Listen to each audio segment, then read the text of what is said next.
സർവശക്തനായ അള്ളാഹുവിൻ്റെ നാമത്തിൽ. സർവശക്തനായ അള്ളാഹു നമുക്ക് ഏറ്റവും നല്ലത് നൽകട്ടെ. നിങ്ങളുടെ മേൽ ശാന്തിയും സമാധാനവും ഉണ്ടാകട്ടെ. നമുക്ക് നമ്മുടെ വേരുകളിലേക്ക് തിരികെ പോകണം. ഇറാനും ഇറാന്റെ ജനങ്ങൾക്കും ഏറ്റവും നല്ലത് ആഗ്രഹിക്കുന്നവരുടെ മേൽ ശാന്തിയും സമാധാനവും ഉണ്ടാകട്ടെ. പ്രത്യേകിച്ച് ഇറാന്റെ പരമോന്നത നേതാവിൻ്റെ രക്തസാക്ഷിത്വത്തിന് ശേഷം ഇറാന്റെ ജനങ്ങളോടും മുസ്ലിം ലോകത്തുള്ള എല്ലാവരോടും അവരുടെ സഹതാപത്തിനും പിന്തുണയ്ക്കും ഞാൻ നന്ദി പറയാൻ ആഗ്രഹിക്കുന്നു. രക്തസാക്ഷികൾ എപ്പോഴും ഏറ്റവും നല്ല സ്ഥലത്താണ്. കൂടാതെ സമീപകാല യുദ്ധത്തിന് അതിൻ്റെ പ്രത്യാഘാതങ്ങൾ ഉണ്ടാകും. ഇറാന്റെ റേഡിയോയിലൂടെയും TV-യിലൂടെയും വിദഗ്ധ സമിതിക്ക് തങ്ങളുടെ പിന്തുണ വ്യക്തമായി കാണിച്ചു തന്ന ഇറാനിയൻ ജനതയോട് സംസാരിക്കാൻ ഞാൻ ആഗ്രഹിക്കുന്നു. സുപ്രീം കൗൺസിൽ വോട്ടിങ്ങിൻ്റെ ഫലം ഞാൻ അറിഞ്ഞിരിക്കുന്നു. എനിക്ക് നിങ്ങൾ തരുന്ന ഈ സ്ഥാനം ഒരുപാട് കാര്യങ്ങൾ ആവശ്യപ്പെടുന്നുണ്ട്. ഈ കാലയളവ് അല്ലെങ്കിൽ കഴിഞ്ഞ കാലയളവ് മാത്രമല്ല, രാജ്യത്തിൻ്റെ ഭാവിക്കും കൂടിയാണിത്. നമ്മുടെ നേതാവിൻ്റെ മരണം, അദ്ദേഹം എപ്പോഴും സത്യത്തിൽ അലിഞ്ഞ് ജീവിക്കുകയായിരുന്നുവെന്ന് ലോകത്തിന് കാണിച്ചു കൊടുത്തിട്ടുണ്ട്. അദ്ദേഹം എപ്പോഴും സത്യത്തെക്കുറിച്ചാണ് സംസാരിച്ചത്. അദ്ദേഹം എപ്പോഴും സത്യത്തെക്കുറിച്ചാണ് സംസാരിച്ചിരുന്നത്. അദ്ദേഹത്തിന് വലിയൊരു വ്യക്തിത്വമുണ്ട്. പണ്ഡിതന്മാർക്ക് അവരുടേതായ സവിശേഷതകളുണ്ട്. അത്തരത്തിലൊരു മഹാപണ്ഡിതനായിരുന്നു അദ്ദേഹം. എൻ്റെ ഉത്തരവാദിത്തം വളരെ വലുതാണ്. സർവശക്തനായ അള്ളാഹുവിലും നിങ്ങളിൽ നിന്നും ഞാൻ ശക്തിയും പിന്തുണയും ചോദിക്കുകയാണ്. നേതൃത്വവും ജനങ്ങളും തമ്മിലുള്ള ബന്ധം എപ്പോഴും ഇവിടെയുണ്ട്. കൂടാതെ ജനങ്ങളെ ഉൾപ്പെടുത്താൻ സഹായിച്ചിട്ടുമുണ്ട്. രാജ്യത്തിൻ്റെ നയത്തിലേക്ക് ഇസ്ലാമിക് റിപ്പബ്ലിക്കിൻ്റെ അർത്ഥത്തിൻ്റെ പ്രാധാന്യത്തെ നമ്മൾ ഊന്നിപ്പറഞ്ഞിട്ടുണ്ട്. ഈ സ്വത്വത്തിൽ വിശ്വസിക്കുന്നവരാണ് നമ്മൾ. വിദഗ്ധ സമിതിക്ക് ഒരു പരമോന്നത നേതാവിനെ കണ്ടെത്തുന്നതിന് മുൻപ് ജനങ്ങളെ പ്രഹരിക്കാൻ ശത്രുക്കൾ കഠിനമായി ശ്രമിച്ചുകൊണ്ടിരുന്ന ഈ കഴിഞ്ഞ ദിവസങ്ങളിൽ നമ്മൾ ഈ വശം കണ്ടതാണ്. ഇപ്പോൾ ഞാനിവിടെയുണ്ട്. ഇറാനിയൻ ജനത തങ്ങൾ മഹത്തായ ജനതയാണെന്ന് ലോകത്തിന് കാണിച്ചു കൊടുത്തിരിക്കുന്നു. നമുക്കെല്ലാവർക്കും നല്ലൊരു പിൻഗാമിയുണ്ട്. ആ ജോലി ചെയ്യാൻ സർവശക്തനായ അള്ളാഹു നമ്മെ സഹായിക്കുന്നുണ്ട്. വിശുദ്ധ ഖുറാനിലെ വചനങ്ങൾ ആഴത്തിലും പൂർണ്ണമായി മനസ്സിലാക്കേണ്ടത് വളരെ പ്രധാനമാണ്. മഹത്തായ നേതാക്കളുടെ പങ്ക് വളരെ പ്രധാനപ്പെട്ടതാണെന്ന് ഉറപ്പാക്കാൻ നമ്മൾ വിശുദ്ധ ഖുറാനിലേക്ക് അഭയം പ്രാപിക്കാൻ ആഗ്രഹിക്കുന്നു. ഈ നേതാക്കളെ ലഭിക്കുക എന്നത് ഒരു അനുഗ്രഹമാണ്. അവരുടെ വ്യക്തിത്വങ്ങളിൽ നിന്നും അവരുടെ സവിശേഷതകളിൽ നിന്നും ഒരുപാട് കാര്യങ്ങൾ പഠിക്കുക എന്നത് ഒരു അനുഗ്രഹമാണ്. എപ്പോഴും ഒരുമിച്ചിരിക്കുക എന്നത് വളരെ പ്രധാനമാണ്. നിങ്ങളുടെ പിന്തുണയില്ലാതെ നേതാവിന് പ്രവർത്തിക്കാൻ കഴിയില്ല. ജനങ്ങളുടെ പിന്തുണയില്ലാതെ ഒരു നേതാവിനും പ്രവർത്തിക്കാൻ കഴിയില്ല. തീർച്ചയായും നമ്മളെല്ലാവരും സർവശക്തനായ അള്ളാഹുവിൽ ആശ്രയിക്കുകയും വിശ്വസിക്കുകയും ചെയ്യേണ്ടതുണ്ട്. കൂടാതെ ഇറാനിൽ എപ്പോഴുമുള്ള മഹത്തായ വ്യക്തിത്വങ്ങളുടെയും മഹത്തായ സ്വഭാവങ്ങളുടെയും പാതയും വേരുകളും പിന്തുടരേണ്ടതുണ്ട്. നമ്മുടെ ശത്രുവിനെ നമ്മൾ പരാജയപ്പെടുത്തേണ്ടതുണ്ട്. നമ്മുടെ കരുത്ത് ശത്രുവിനെ പരാജയപ്പെടുത്താൻ നമ്മയെല്ലാം സഹായിക്കുന്നതാണ്. ആ കരുത്ത് നമ്മൾ തിരിച്ചറിയണം. നമ്മുടെ സമൂഹത്തിലെ പല വിഭാഗങ്ങളും ഇത് മനസ്സിലാക്കേണ്ടതുണ്ട്. വ്യത്യാസങ്ങളുടെ പോയിന്റുകളിൽ നിന്ന് അകന്ന് അഭിപ്രായ വ്യത്യാസങ്ങളുടെ എല്ലാ പോയിന്റുകളെയും നമ്മൾ മറികടക്കേണ്ടതുണ്ട്. ഈ യുദ്ധസമയത്ത് ഇറാനിയൻ ജനതയുടെയും നേതാക്കളുടെയും അവരുടെ വിവിധ തട്ടുകളിലുള്ള മഹത്തായ സാന്നിധ്യം നമ്മൾ പ്രയോജനപ്പെടുത്തേണ്ടതുണ്ട്. നമ്മുടെ രാജ്യത്ത് സാമൂഹികവും സാംസ്കാരികവും സുരക്ഷാപരവുമായ നില വളരെ നല്ലതായി പോയിക്കൊണ്ടിരിക്കുകയായിരുന്നു. ആ ഒരു സാഹചര്യത്തിലാണ് ഒരു യുദ്ധം പുറപ്പെട്ടത്. ഇപ്പോൾ നമ്മെ തകർക്കാൻ വേണ്ടി ശത്രുക്കൾ കച്ചകെട്ടി ഇറങ്ങിയിരിക്കുകയാണ്. പക്ഷേ നമ്മുടെ ഐക്യം ഇപ്പോഴും ഇവിടെയുണ്ട്. നമ്മൾ ആ പാതയിലൂടെ തന്നെ മുന്നോട്ട് പോവുക തന്നെ ചെയ്യണം. ജനങ്ങളും ഈ രാജ്യത്തെ വിവിധ വിഭാഗങ്ങളും വിവിധ ഏജൻസികളും സംഘടനകളും നിർവഹിക്കേണ്ട ഈ പങ്കുകളെക്കുറിച്ച് ചൂണ്ടിക്കാണിക്കാൻ നേതാക്കളായ നാം ബാധ്യസ്ഥരാണ്. ശത്രുവിനെ പരാജയപ്പെടുത്തുന്ന ഈ ശ്രമങ്ങൾക്ക് ഒരു ശ്രദ്ധ അല്ലെങ്കിൽ ഒരു പ്രത്യേക ശ്രദ്ധ ഉണ്ടായിരിക്കേണ്ടതുണ്ട്. ഇന്ന് വളരെ പ്രധാനപ്പെട്ടതാണ്. കാരണം ഇറാനിയൻ ജനത പ്രത്യേകിച്ച് ഇത്തരം പ്രയാസകരമായ സമയങ്ങളിൽ നന്നായി പ്രവർത്തിക്കേണ്ടതുണ്ട്. അങ്ങനെ പ്രവർത്തിക്കുന്നവരുമാണ്. രാജ്യത്തെ വിവിധ ഏജൻസികളിൽ നിന്നുള്ള എല്ലാ വ്യത്യസ്തങ്ങളായ പിന്തുണയും സേവനങ്ങളും ഇറാന്റെ ജനങ്ങൾക്ക് ലഭിക്കേണ്ടതുണ്ട്. ഇത് വളരെ പ്രധാനമാണ്.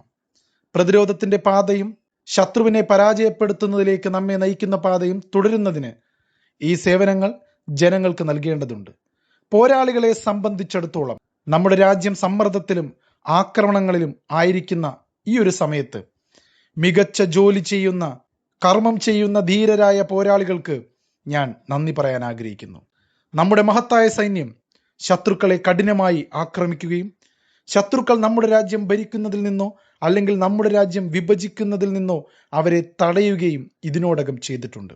നിങ്ങൾ രാജ്യത്തിന്റെ പ്രതിരോധം തുടരണമെന്നും ശത്രുക്കൾ ചെയ്തതിലും അവർ ചെയ്തുകൊണ്ടിരിക്കുന്നതിലും അവരെ ഖേദിപ്പിക്കാൻ വേണ്ടി ഇത് ചെയ്യണമെന്നും ഇറാനിയൻ ജനത നിങ്ങളിൽ നിന്ന് ആഗ്രഹിക്കുന്നുണ്ട്. ഹോർമൂസ് കടലിടുക്കിന്റെയും മറ്റു മുന്നണികളുടെയും കാര്യം വരുമ്പോൾ നമ്മെ ബാധിക്കാൻ തക്കവണ്ണമുള്ള മതിയായ അനുഭവം ശത്രുക്കൾക്കില്ല. നമ്മൾ നമ്മുടെ ശ്രമങ്ങൾ തുടരും. നമ്മൾ ഈ സ്ഥലങ്ങൾ ഉള്ളതുപോലെ നിലനിർത്തും. ആഭ്യന്തര പ്രതിരോധത്തിലെ നല്ല ആളുകളെ നമ്മൾ ശക്തിപ്പെടുത്തും. അവർ നല്ല ജോലിയാണ് ചെയ്യുന്നതെന്ന് നമ്മൾക്കറിയാം. കൂടാതെ ഇസ്ലാമിക വിപ്ലവത്തിന് അതിൻ്റെതായ മൂല്യങ്ങളുണ്ട്. സയനിസ്റ്റിനെ അവസാനിപ്പിക്കാൻ കഴിയുന്ന ഈ തത്വങ്ങളോട് ജനങ്ങൾ തികച്ചും പ്രതിബദ്ധതയുള്ളവരാണെന്നതും വളരെ പ്രധാനമാണ്. യമനിലെ പ്രതിരോധവും നമുക്ക് വേണ്ടി ജോലി ചെയ്യും. എല്ലാവരും നമ്മെ സഹായിക്കാൻ ആഗ്രഹിക്കുന്നു. ഇറാഖിലെ ജനങ്ങളും നമ്മെ സഹായിക്കാനും ഇസ്ലാമിക വിപ്ലവത്തെ സഹായിക്കാനും ആഗ്രഹിക്കുന്നവരാണ്. നാശനഷ്ടങ്ങളെക്കുറിച്ചും തങ്ങളുടെ പ്രിയപ്പെട്ടവരെ നഷ്ടപ്പെട്ടവരെക്കുറിച്ചും അല്ലെങ്കിൽ പരിക്കേൽക്കുകയും പരിക്കുകളാൽ ബുദ്ധിമുട്ടുകയും ചെയ്യുന്നവരെക്കുറിച്ചും എന്തെങ്കിലും നാശനഷ്ടം അനുഭവിച്ചവരെക്കുറിച്ചും തങ്ങളുടെ ജോലികൾ നഷ്ടപ്പെടുകയോ അല്ലെങ്കിൽ തങ്ങളുടെ പ്രദേശങ്ങൾ വിട്ടുപോവുകയോ ചെയ്തവരെക്കുറിച്ചും സംസാരിക്കുവാൻ ഞാൻ ആഗ്രഹിക്കുന്നു. രക്തസാക്ഷികളുമായും നേതാക്കളുമായും എൻ്റെ പിതാവ്, എൻ്റെ ഭാര്യ, എൻ്റെ സഹോദരി എന്നിവരുൾപ്പെടെ എനിക്കുണ്ടായ അനുഭവങ്ങളുടെ അടിസ്ഥാനത്തിൽ എനിക്കവരോട് പറയാനുള്ളത് അവർ വളരെ വിശ്വസ്തരായിരുന്നു എന്നാണ്. അവർ എല്ലാവരെയും സഹായിച്ചു. അവർക്കുള്ള അവസാനം മഹത്തരമായിരുന്നു. ആ രക്തസാക്ഷികളെല്ലാം മെച്ചപ്പെട്ട ഒരു സ്ഥലത്താണ്. അവർ മുൻപത്തെ രക്തസാക്ഷികളുടെ പാത പിന്തുടർന്നു. നമ്മുടെ രാജ്യങ്ങൾക്കായി നമ്മുടെ ജീവൻ ത്യാഗം ചെയ്യുന്നതിന് സർവശക്തനായ അള്ളാഹു നമുക്ക് നൽകിയ വാഗ്ദാനത്തെക്കുറിച്ച് നമ്മൾ ബോധവാന്മാരായിരിക്കണം. നമ്മൾ ക്ഷമയുള്ളവരായിരിക്കണം. സർവശക്തനായ അള്ളാഹുവിന്റെ വാഗ്ദാനങ്ങളിൽ നമ്മൾ വിശ്വസിക്കണം. നമ്മൾ ഒരിക്കലും പിന്മാറില്ല. നമ്മുടെ രക്തസാക്ഷികളുടെ ചോരയ്ക്ക് നമ്മൾ പ്രതികാരം ചെയ്യും. അന്തരിച്ച പരമോന്നത നേതാവിന് വേണ്ടി മാത്രമല്ല, ഈ യുദ്ധം കാരണം ജീവൻ നഷ്ടപ്പെട്ട ഓരോ ഇറാനിയൻ പൗരന്റെയും ചോരയ്ക്ക് വേണ്ടിയായിരിക്കുമത്. നമ്മുടെ എല്ലാ രക്തസാക്ഷികളുടെയും ചോരയ്ക്ക് നമ്മൾ പ്രതികാരം ചെയ്യുമെന്നതിന് വ്യക്തമായ സൂചനകൾ നമ്മുടെ പക്കലുണ്ട്. ഇറാനിയൻ രക്തം വളരെ വിലപ്പെട്ടതാണ്, പ്രത്യേകിച്ച് കുട്ടികളുടെയും സ്ത്രീകളുടെയും രക്തം. അതുകൊണ്ട് തന്നെയാണ് മിനാബ് സ്കൂളിലും മറ്റു ചില സ്ഥലങ്ങളിലും ശത്രുക്കൾ ചെയ്ത കുറ്റകൃത്യങ്ങൾ ശത്രുക്കൾക്ക് തന്നെ കഠിനമായി ഭവിച്ചുകൊണ്ടിരിക്കുന്നത്. അവർ അതിനുള്ള വില നൽകേണ്ടി വരും. പരിക്കേറ്റവർക്ക് സൗജന്യവും മികച്ചതുമായ ചികിത്സ ഉറപ്പുവരുത്തേണ്ടതുണ്ട്. അവർക്ക് പ്രത്യേക ആനുകൂല്യങ്ങൾ നമ്മൾ നൽകണം. നാശനഷ്ടം അനുഭവിച്ചവർക്ക് സാമ്പത്തിക നഷ്ടപരിഹാരങ്ങൾ നൽകിക്കൊണ്ട് നിലവിലെ സാഹചര്യം കൈകാര്യം ചെയ്യേണ്ടതുണ്ട്. ഇത് നമ്മുടെ കടമയാണെന്ന് പറയാൻ കൂടി ഞാൻ ആഗ്രഹിക്കുന്നു. ജനങ്ങളെ സഹായിക്കുക എന്നത് നമ്മുടെ കടമയാണ്. ഏത് സാഹചര്യത്തിലും ഏതവസ്ഥയിലും ശത്രുക്കൾ വലിയ വില നൽകേണ്ടി വരും. അവർ ഇതുവരെ ചെയ്തതിനെല്ലാം കൂട്ടിച്ചേർത്ത് അവർ വില നൽകേണ്ടി വരും. നമ്മുടെ 15 അയൽ രാജ്യങ്ങളുമായി നമുക്ക് നല്ല ബന്ധമുണ്ട്.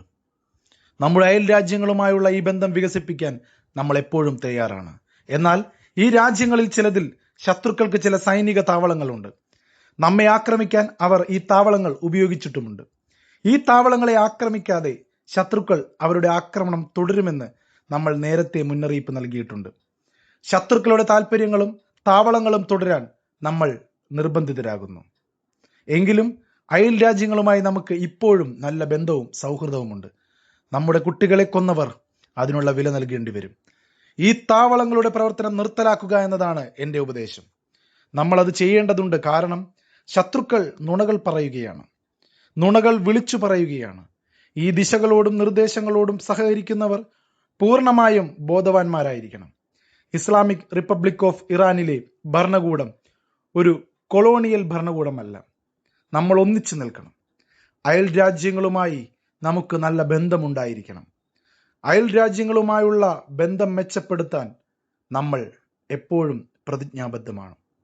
അന്തരിച്ച പരമോന്നത കമാൻഡർ, നിങ്ങളുടെ മരണം ഞങ്ങളുടെ ഹൃദയങ്ങളിൽ ആഴത്തിലുള്ള സങ്കടം ഉണ്ടാക്കിയിരിക്കുന്നു. റമദാനിലെ 10-ാം നാളിൽ ഖുർആൻ പാരായണം ചെയ്തുകൊണ്ടിരിക്കുകയാണ് നിങ്ങൾ കൊല്ലപ്പെട്ടത്.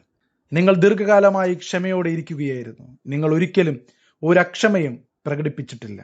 ധീരതയോടെ എല്ലാറ്റിനെയും അഭിമുഖീകരിച്ച് നിങ്ങൾ ദീർഘകാലം നിലകൊണ്ടു. നിങ്ങളുടെ വ്യക്തിത്വത്തിന്റെ നല്ല സവിശേഷതകൾ കണ്ടെത്തുന്നതിന് ഞങ്ങൾക്ക് കുറച്ച് സമയമെടുത്തേക്കാം. നിങ്ങൾ പ്രവാചകന്മാർക്കൊപ്പം സ്വർഗത്തിലായിരിക്കുമെന്ന് ഞങ്ങൾ പ്രതീക്ഷിക്കുന്നു. ഇറാനിയൻ ജനതയ്ക്ക് വേണ്ടിയും പ്രതിരോധ പ്രവർത്തനങ്ങളിലെ ജനങ്ങൾക്ക് വേണ്ടിയും നമ്മൾ ശരിയായ പാത പിന്തുടരുമെന്ന് സർവശക്തനായ അള്ളാഹുവിനോടും അന്തരിച്ച പരമോന്നത നേതാവിനോടും നമ്മൾ പ്രതിജ്ഞ ചെയ്യുന്നു. നമ്മൾ നമ്മുടെ പരമാവധി പരിശ്രമിക്കും. നമ്മൾ നിങ്ങളുടെ പാത പിന്തുടരുകയും ചെയ്യും. വ്യത്യസ്ത പദവികളിലും രാഷ്ട്രീയ തട്ടുകളിലുമുള്ള എല്ലാ നേതാക്കളോടും ഇറാന്റെ മുഴുവൻ ജനങ്ങളോടും അവരുടെ പരമാവധി ചെയ്യാനും അവരുടെ ഐക്യം കാണിക്കാനും ഞാൻ ആവശ്യപ്പെടുന്നു.